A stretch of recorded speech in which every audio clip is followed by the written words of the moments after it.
कि बुलडोजर की लगातार बात करते रहे आप पूरे 5 साल। क्या दोबारा अगर सत्ता में लौटते हैं तो ये बुलडोजर जारी रहेगा? क्योंकि अखिलेश यादव कह रहे हैं कि बुलडोजर का स्टीयरिंग इस बार घूम जाएगा। अपराध और अपराधियों के प्रति जीरो टॉलरेंस की नीति के तहत सरकार कार्य करेगी, कोई संदेह नहीं होना चाहिए। सरकार ने जो किया है, भारतीय जनता पार्टी की सरकार 10 मार्च को जब आएगी फिर से सरकार अपने उसी एजेंडे को आगे बढ़ाएगी। योगी जी वापस आ रहे हैं क्योंकि यूपी का तो इतिहास रहा है कि दोबारा बहुत मुश्किल है, नामुमकिन सा था। इस बार आपको लगता है कि तैयारी है या आपने पैकिंग कर ली अपनी? देखिए, जनता जनार्दन के आशीर्वाद से भारतीय जनता पार्टी केंद्र और प्रदेश सरकार की डबल इंजन की सरकार की उपलब्धियों के बल पर फिर से सरकार प्रचंड बहुमत के साथ बनाएगी। नमस्कार, स्वागत है आपका हेडलाइंस इंडिया पर। मैं हूं नवीन चौहान। 2022 की रणभेरी बच चुकी है। लगातार अब वार पलटवार भी चल रहा है। बीजेपी ने और समाजवादी पार्टी गठबंधन ने अपनी लिस्ट भी जारी कर दी और बातचीत करने के लिए उत्तर प्रदेश के मुख्यमंत्री योगी आदित्यनाथ जी हमारे साथ हैं। योगी जी, बहुत बहुत स्वागत आपका हेडलाइंस इंडिया पर। और किस तरीके से देखते हैं योगी जी, लगातार बातचीत हो रही है 2022 की, लेकिन टिकट आपने भी बांट दी और समाजवादी पार्टी गठबंधन ने भी। कैसे आप देख रहे हैं, क्या जो लड़ाई 2022 की है, कौन से कैंडिडेट आपको दिख रहे हैं कि जीतकर फिर से विधानसभा में पहुंच रहे हैं? देखिए, भारतीय जनता पार्टी ने जो मंत्र प्रधानमंत्री मोदी जी ने इस देश को 2014 में दिया था, सबका साथ सबके विकास का, टिकट वितरण में भी उस सामाजिक न्याय के नियम का पूरा पालन किया। अच्छी छवि के ईमानदार और कर्मठ प्रत्याशी भारतीय जनता पार्टी ने दिए हैं, जो विधायक बनने पर शासन की योजनाओं को हर गरीब, हर गांव, हर किसान, हर नौजवान, हर महिला तक पहुंचा सकते हैं। लेकिन दूसरी तरफ समाजवादी पार्टी, बहुजन समाज पार्टी या फिर कांग्रेस की सूची को अगर आप देखेंगे तो विवादित चेहरों की भरमार है। समाजवादी पार्टी के ही चेहरों को आप देखेंगे, कैराना से लेकर लोनी तक, कैराना, बुलंदशहर, स्याना, लोनी और ऐसे तमाम अन्य जगहों पर ऐसे चेहरे हैं जो कैराना पलायन के लिए जिम्मेदार हैं, बुलंदशहर के, मुजफ्फरनगर के दंगों के लिए जिम्मेदार हैं, बुलंदशहर के उपद्रव के लिए जिम्मेदार हैं, व्यापारियों के अपहरण के लिए जिम्मेदार हैं, गरीबों की संपत्ति पर कब्जा करने के लिए जिम्मेदार हैं। पेशेवर सातिराना अपराधियों को समाजवादी पार्टी ने अपना प्रत्याशी बनाया है। इस समाजवादी पार्टी के वास्तविक चरित्र को प्रदर्शित करता है। मेरा विश्वास है भारतीय जनता पार्टी 10 मार्च को जब 2022 के विधानसभा चुनाव के परिणाम आएंगे, प्रचंड बहुमत की सरकार भारतीय जनता पार्टी उत्तर प्रदेश के अंदर बनाएगी। 2014, 2017, 2019 की पुनरावृत्ति करेगी और सपा, बसपा, कांग्रेस, ये चारों खाने चित्त होंगे। 2017 से पहले जब आपने सत्ता अपने हाथ में ली थी योगी जी, तब और आज की अगर बात की जाए तो क्या फर्क आपको दिख रहा है? तब लगातार बेटियों की बात होती थी कि हम बेटियों को सुरक्षा देंगे, लव जिहाद की बात होती थी, ये तमाम मुद्दे उस वक्त उत्तर प्रदेश की राजनीति में थे। क्या आज जब 5 साल बाद आप देखते हैं, कहां पाते हैं आप इसको? देखिए, फर्क साफ है। 2017 के पहले उत्तर प्रदेश के नागरिकों के सामने पहचान का संकट था। उत्तर प्रदेश को देश के विकास में बाधक माना जाता था। उत्तर प्रदेश कोई पर्व और त्यौहार शांतिपूर्ण तरीके से नहीं मनाया जाता था। शासन की योजनाओं का लाभ किसी भी गरीब को, किसी भी किसान, नौजवान, महिला, दलित या पिछड़े को नहीं मिल पाता था। 2017 के बाद अगर तुलनात्मक वो भी मैं बताऊं कि 2012 से 17 के बीच में समाजवादी पार्टी ने केवल 18,000 मकान सैंक्शन किए थे, किसी गरीब को दिए नहीं।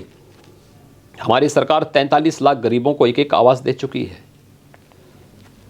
2012 से 17 के बीच रसोई गैस के फ्री में कनेक्शन किसी भी गरीब को पिछली सरकार ने नहीं दिया था। हमारी सरकार आई, 1,56,00,000 परिवारों को रसोई गैस के निःशुल्क कनेक्शन प्रधानमंत्री उज्ज्वला योजना में उपलब्ध कराए गए। 2017 के पहले 1,21,000 से अधिक मजरे ऐसे थे जहां विद्युतीकरण का काम हुआ ही नहीं था। हमारी सरकार ने उस कार्य को पूरा किया और 1,43,00,000 गरीबों को बिजली के निःशुल्क कनेक्शन भी उपलब्ध करवाए। 2017 के पहले गरीबों को अन्य योजना का लाभ नहीं मिल पाता था। आज हमारी सरकार कोरोना कालखंड में डबल इंजन की सरकार है, तो अन्न की डबल डोज भी दे रही है, फ्री में दे रही है। 15 करोड़ लोगों को हर महीने 2 बार फ्री में राशन उपलब्ध हो रहा है। 2017 के पहले किसी भी गरीब को फ्री में उपचार नहीं होता था। आज प्रदेश के अंदर 9 करोड़ से अधिक गरीबों के लिए 5 लाख रुपए की फ्री स्वास्थ्य की सुविधा उपलब्ध हुई है। 2017 के पहले 1947 से 17 तक उत्तर प्रदेश में केवल 12 गवर्नमेंट मेडिकल कॉलेज बन पाए थे। आज हम लोग 33 नए मेडिकल कॉलेज बना रहे हैं, जिनमें से 17 तो चालू हो चुके हैं। ये दूसरा, 2017 के पहले कोई पर्व और त्यौहार शांतिपूर्ण ढंग से नहीं मनाए जाते थे। पिछली सरकार ने कांवड़ यात्रा को रोका, पिछली सरकार ने अयोध्या में होने वाले हर धार्मिक आयोजन को रोका, पिछली सरकार ने श्री कृष्ण जन्माष्टमी के आयोजन पर प्रतिबंध लगा दिया था। हमारी सरकार आई, बिना भेदभाव के हर जाति मत मजहब से जुड़े हुए पर्व और त्यौहार शांतिपूर्ण तरीके से संपन्न हुए। पिछली सरकार में एवरेज हर तीसरे दिन एक दंगा होता था। हमारी सरकार के समय पिछले 5 साल में एक भी दंगा यूपी में नहीं हुआ। तो फर्क साफ है। पिछली सरकार में बेटियां असुरक्षित थी, इस सरकार में बेटियां स्कूल जा सकती हैं, सड़क पे निकल करके बाजार में खरीदारी कर सकती हैं। हर एक को सुरक्षा की गारंटी सरकार ने दिया है। पिछली सरकार में माफिया सत्ता का शागिर्द बनकर के प्रदेश में शोषण और अत्याचार के प्रतीक बनते थे। इस सरकार में फर्क साफ है। पेशेवर माफिया के घर में बुलडोजर भी चला है। यही सवाल है कि बुलडोजर की लगातार बात करते रहे आप पूरे 5 साल, क्या दोबारा अगर सत्ता में लौटते हैं तो ये बुलडोजर जारी रहेगा? क्योंकि अखिलेश यादव कह रहे हैं कि बुलडोजर का स्टीयरिंग इस बार घूम जाएगा।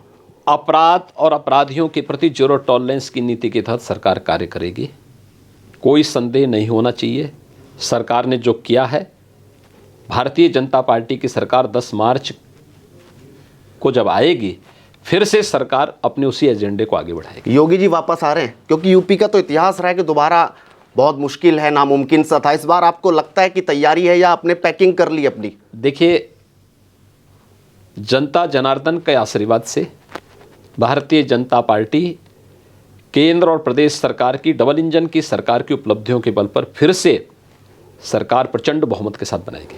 आखिरी सवाल मैं पूछ रहा हूं, महबूबा मुफ्ती ने भी छलांग लगा दिया उत्तर प्रदेश चुनाव में। कह रहे हैं कि 1947 में जो आज़ादी मिली थी उससे ज़्यादा आज़ादी आज चाहिए, और वो बाबर और औरंगजेब की बात करते हैं, यानी बीजेपी पर आरोप लगा रहे हैं। आप किस तरीके से देखते हैं?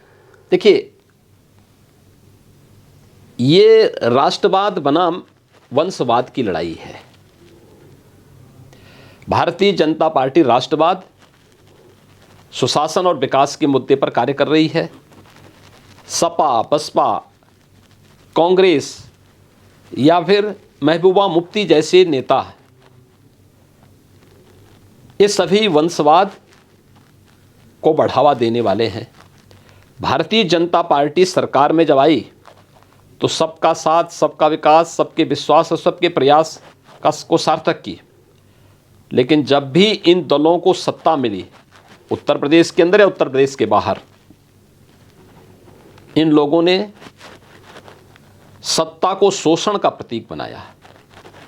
भारतीय जनता पार्टी ने सत्ता को सामाजिक न्याय और विकास का प्रतीक बनाया। इन लोगों ने सत्ता को शोषण का प्रतीक बनाया। यही अंतर है और ये फर्क साफ दिखता भी है। योगी जी, एक सवाल ये बैठता है, जिस तरीके से जो पूर्व मुख्यमंत्री थे उनके बड़े बड़े भवन उनके रहे, उन्होंने अपने घरों पर बहुत जोर दिया, अपने परिवार की बिल्डिंग्स पर जोर दिया, क्या योगी जी ने कभी अपने परिवार की तरफ या इस तरीके से उनके लिए भवन निर्माण नहीं सोचा? उनके लिए विकास अपने परिवार का विकास था। मेरा कोई परिवार नहीं, मेरा प्रदेश की 25 करोड़ की जनता ही मेरा परिवार है।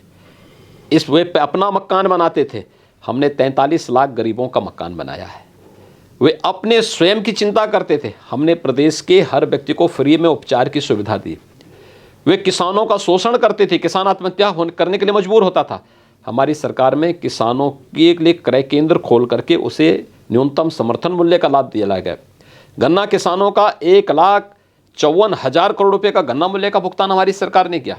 अगर सपा, बसपा, कांग्रेस तीनों सरकारों के कार्यकाल को एक साथ जोड़ देंगे तो इतना गन्ना मूल्य का भुगतान कभी नहीं हुआ है। ये किस मुंह से बात करते हैं और किस चेहरे को दिखा करके बात कर रहे हैं, मुझे तो अफसोस होता है इनकी बातों पर। योगी जी ने ठान लिया कि 10 मार्च को लौट रहे हैं, धड़कनें तो नहीं बढ़ रही? देखिए, मेरी धड़कन कभी नहीं बढ़ती है और ना हम लोग इसकी बहुत वो करते हैं। हाँ, प्रदेश के लिए भारतीय जनता पार्टी, देश के लिए भारतीय जनता पार्टी आवश्यक है। बहुत बहुत धन्यवाद योगी जी, आपने हमें वक्त दिया अपना कीमती, बहुत बहुत धन्यवाद। तो उत्तर प्रदेश के मुख्यमंत्री योगी आदित्यनाथ ने साफ कहा कि धड़कनें हमारी नहीं बढ़ती, हम जनता के लिए सोचते हैं। आप अपनी राय जरूर रखिए और लगातार जुड़ रहिए हेडलाइंस नेटवर्क के साथ। नमस्कार।